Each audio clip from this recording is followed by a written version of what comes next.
है। एक गांव में बेहद निर्धन औरत ने एक सुंदर बेटे को जन्म दिया। उस बच्चे के हाथ पर नीले रंग का एक बड़ा सा दाग था जो पंडितों के अनुसार उसे भाग्यवान बना रहा था। उसके जन्म के साथ ही उस गांव के ज्ञानी पंडित ने भविष्यवाणी की कि यह बच्चा 14 साल की उम्र में एक राजकुमारी से विवाह करेगा और खुद राज करेगा। एक दिन ऐसा हुआ कि एक राजा शिकार खेलते हुए रास्ता भूलकर उसी गांव में आ पहुंचा जहां उस बालक का जन्म हुआ था। गांव वालों ने उस राजा को पहचाना नहीं क्योंकि उन लोगों ने कभी उसे देखा ही नहीं था। गांव के एक बूढ़े ने बातों बातों में राजा को बताया कि कुछ दिनों पहले उनके गांव में एक ऐसा बच्चा पैदा हुआ है जो 14 साल की अवस्था में इस राज्य के राजा की लड़की से विवाह करेगा। राजा को यह बात सुनकर बहुत गुस्सा आया क्योंकि कुछ दिन पहले उसके घर में एक बेटी का जन्म हुआ था। राजा वैसे भी बहुत ही घमंडी और कठोर हृदय का व्यक्ति था। राजा ने सोचा कि क्यों ना मैं उस गरीब औरत को कुछ धन देकर इसका बच्चा इससे ले लूं और इसका काम तमाम कर दूं, तो न ही यह भाग्यवान बच्चा रहेगा और न ही मेरी राजकुमारी से विवाह कर पाएगा। वह गांव के उस बूढ़े से बोला, बाबा तुम मुझे उस औरत के पास ले चलो, वह उस बच्चे को ठीक ढंग से नहीं पाल पाएगी, मैं उस बच्चे को अच्छे ढंग से पालकर बड़ा करूंगा।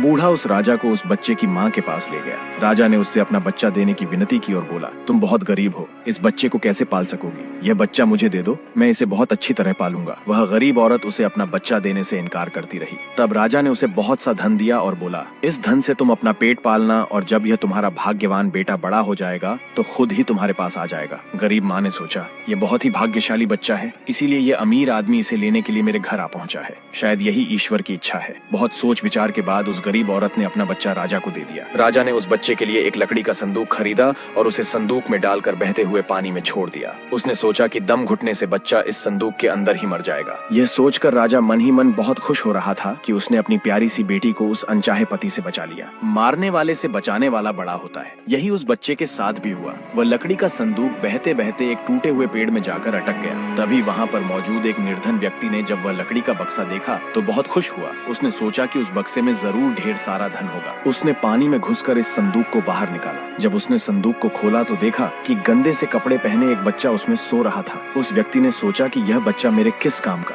क्यों न मैं इस बच्चे को मालिक के पास ले जाऊं, वह जरूर इसे अपने पास रख लेंगे क्योंकि उसका अपना कोई बच्चा नहीं है। ऐसा सोचकर वह नौकर उस बच्चे को अपने मालिक के पास ले गया। मालिक उस बच्चे को देखकर बहुत खुश हुआ। उसने सोचा कि शायद ईश्वर ने उसकी पत्नी की प्रार्थना सुन ली और इस बच्चे को उसके पास भेज दिया। उन दोनों